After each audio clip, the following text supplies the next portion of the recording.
मेरी तो मती मारी गई जो मुझे ये पसंद आ गई। इसका बस रूप सुंदर है, काम तो इससे एक भी ढंग का नहीं होता। देखो बर्तन पड़े हैं सिंक में, ये नहीं कि इन्हें धोकर रसोई में सजा दूं। महारानी फोन पर लगी रहती हैं। एक मेरी बहन की बहू है कि घर का कोना कोना साफ रखती है, फिर भी मेरी बहन उसे खरी खोटी सुनाने का एक मौका नहीं छोड़ती। इसको यहाँ जितनी छूट मिलती है, इसके उतने ही ड्रामे लगे रहते हैं। लीला जी अपनी बहू को कोसती हुई तेज आवाज में चिल्लाई। नीलम अंदर से दौड़ कर आई और हड़बड़ाते हुए बोली, क्या हुआ मम्मी जी? वो अजीत जी का फोन आया था तो बात कर रही थी। बोलिए, क्या कोई काम है क्या? क्यों तुझे दिखाई नहीं देता? इसमें बोलने वाली क्या बात है? सारे बर्तन सिंक में वैसे के वैसे जूठे पड़े हुए हैं और तू मोबाइल लेकर बैठ गई। फोन आ रहा है तो आने दे, पहले अपना काम देख जो सामने है। लीला जी मोबाइल चलाती हुई बोली, भगवान का शुक्र मना कि तेरी शादी मेरे घर में हुई है, नहीं तो जो ये तेरे ड्रामे है ना, वो कहीं और कोई दूसरा नहीं बर्दाश्त करता। मेरी ननद की बहू पूरा काम अपने समय से पहले कर लेती है, उसका घर शीशे की तरह चमकता है। एक तू है, तेरे से कोई भी काम ढंग से नहीं होता। नीलम बिना कुछ बोले बर्तन धोने लगी। दोपहर हुई तो नीलम के ससुर खाना खाने आए तो नीलम खाना देकर पानी देना भूल गई और घर के दूसरों कामों में लग गई और पानी देना उसे याद ही नहीं रहा। वहीं डाइनिंग टेबल पर उसकी सास बैठी हुई थी। वो तुरंत बोल पड़ी, अरे इसका तो ध्यान ही नहीं रहता कि खाने के बाद पानी भी दिया जाता है। खाना दे दिया, हो गया। नीलम सास की बातों को सुनकर दौड़ कर आई और बोली, जी मम्मी जी, गलती हो गई, आगे से ध्यान रखूंगी। नीलम के ससुर अपनी पत्नी को समझाते हुए बोले, अरे तुम यही हो ना? जितनी देर तुम बहू पर चिल्लाई उतनी देर में फ्रिज से एक गिलास पानी निकाल कर दे दी होती मुझे। जब देखो उसकी बहू ऐसी है, फलाने की बहू ऐसी है, यही करती रहती हो। आप चुप रहिए। क्यों ना कहूँ मैं? ये ही है क्या एक बहू? किसी के घर मैंने इसके जैसी बहू नहीं देखी। लीला जी जब देखो तब नीलम पर चिल्लाती रहती, पर वो खुद से एक तिनका तक नहीं हिलाती, पर बहू को हमेशा दूसरों की बहुओं से तुलना करके बस नीचा दिखाती रहती थी। ससुर जी नीलम को बहुत मानते थे, पर उनकी लीला जी के आगे कुछ चलती नहीं थी। अगले दिन अजीत नहा धोकर बाथरूम से बाहर आया तो बाथरूम का गेट खुला ही रह गया। तो लीला देवी तुरंत बहू से बोली, बाथरूम की टाइल्स कितनी गंदी हो गई हैं। नहीं बोलूंगी मैं तो तू नहीं करेगी साफ।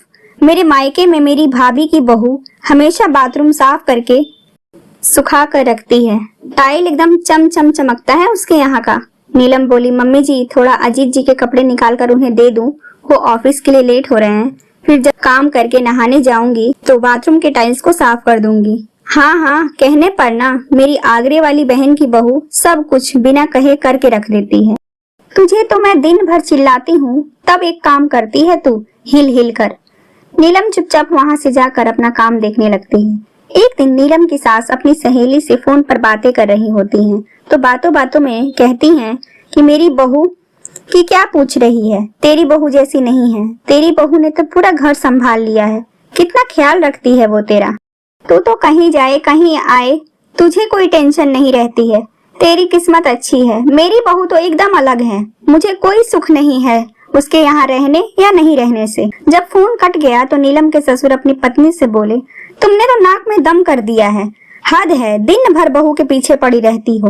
तुम्हारे रिश्तेदारों की बहुएं तुम्हारे काम नहीं आएंगी, तुम्हारी बहू ही तुम्हारे काम आएगी। तभी थोड़ी देर बाद नीलम कहीं जा रही होती है तो लीला देवी कहती हैं कि कहाँ जा रही हो? वो परसों मेरे मायके में मेरे भतीजे का जन्मदिन है, थोड़ा पार्लर जा रही हूँ फेशियल करवाने, जन्मदिन में जाने के लिए। अरे कहाँ पार्लर जाके झूठ मूठ का खर्चा बढ़ा रही हो? ये सामने वाली पड़ोसन की बहू तो घर में ही ब्लीच क्या क्या अपने चेहरे पर लगाकर पार्लर का पैसा बचा लेती है। सर्वगुण संपन्न है उनकी बहू। नीलम चुपचाप सास की बातों को सुनकर वहाँ से चली जाती है। फिर एक दिन लीला की आगरे वाली बहन आती हैं। दोनों बहन खूब बातें करते हैं, अपने घर परिवार की, बहुओं की, अपने मायके की। फिर नीलम चाय लेकर आती है और सोफे पर वहीं बैठ जाती है। तभी लीला देवी की बहन नीलम से कहती हैं कि सारी जिम्मेदारियां संभाल ली हैं तुमने। पहले मेरी बहन अकेले ही परेशान रहती थी, सारा घर का काम अकेले करते करते। चलो अब तो हमारी जिम्मेदारियां खत्म हो गई, हमारे घर बहुएं आ गई। लीला देवी की बहन ने लीला देवी की ओर देखकर कहा। लीला देवी झट से बोली, अरे इससे कहाँ कोई काम अच्छे से होता है, पर मैं कुछ नहीं कहती इसे।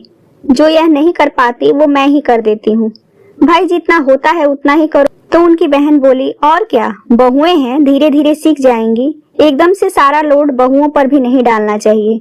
हाँ ये तो है, लीला जी धीरे से दबी आवाज में बोली। नीलम अपनी सास की बातें सुनकर उनकी ओर देखती ही रह गई। जब लीला देवी की बहन चली गई तो वो नीलम से बोली, इसकी 3 बहुएं हैं, तीनों ही लायक हैं, घर की सारी जिम्मेदारी संभाली हुई हैं। इसे तो अपने यहाँ की कोई चिंता ही नहीं रहती, बैठे बैठे खाना पानी सब कुछ लाकर रख देती हैं। बिल्कुल भी उन्हें घमंड नहीं है और सुंदर भी हैं।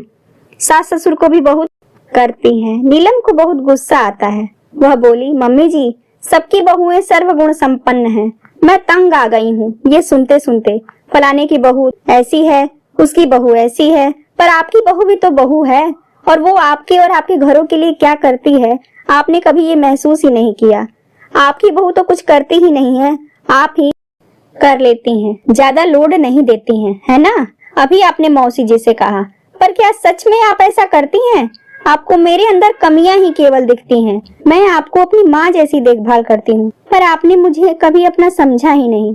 आपने मौसी जी की बहुओं के बारे में तो झट से बोल दिया, पर क्या आप मौसी जी की तरह हैं? ये आपने कभी सोचा है? मैंने उस दिन फोन पर मौसी जी की बात सुनी थी कि वो कह रही थी कि मेरी बहू को जो नहीं आता या जो वो नहीं कर पाती वो मैं उसे बता देती हूँ, सिखा देती हूँ। मायके में माँ ने उसे जितना हुआ वह सिखाया, पर ससुराल आई है तो वो अब हमारी बहू है, उसे सिखाना देखना हमारा काम है। अब बाहर वाले से कहेंगे तो हमारी ही घर की शिकायत होगी और हमारी बहू को बुरा भी लगेगा, और दूसरे घर से आकर बहुएं हमारे घर में ढलेंगी तो उन्हें समय भी लगेगा। पर क्या कभी आपने मुझे कोई चीज इतने प्यार से बताई है, मुझे अपना समझी है? मम्मी जी मैं आपकी बहू हूँ, मुझ में कमियां हैं तो आप बहू समझकर मुझे बताइए, सिखाइए। बेटी ना सही अपनी बहू तो समझिए। दूर के ढोल सुहाने लगते हैं, पर हर किसी में कुछ ना कुछ कमियां होती हैं। पर मैं जब एडजस्ट करके चलती हूँ तो आप मुझे बताइए मेरी कमियां, मैं सुधारने की कोशिश करूंगी। मैं अच्छी बहू नहीं हूँ, पर क्या आप अच्छी सास हैं? कभी मुझे कुछ बताया है, समझाया है आपने अपने घर के नियमों को? लीला देवी यह सब सुनकर अवाक रह गईं। आज पहली बार नीलम ने उनको जवाब दिया था। दोस्तों ऐसा हमारे समाज में होता है, कई सास अपनी बहुओं को बहू समझकर उसे अपनाती ही नहीं, बल्कि तुलना रिश्तेदारों की बहुओं से करती हैं। हर घर के अलग अलग नियम होते हैं। सास को भी चाहिए कि बहू को अपने घर का रीति रिवाज बताए, ना कि बाहर उसकी तुलना किसी के घर के बहू से करे, बल्कि उसे बहू मानकर तहे दिल से अपनाए।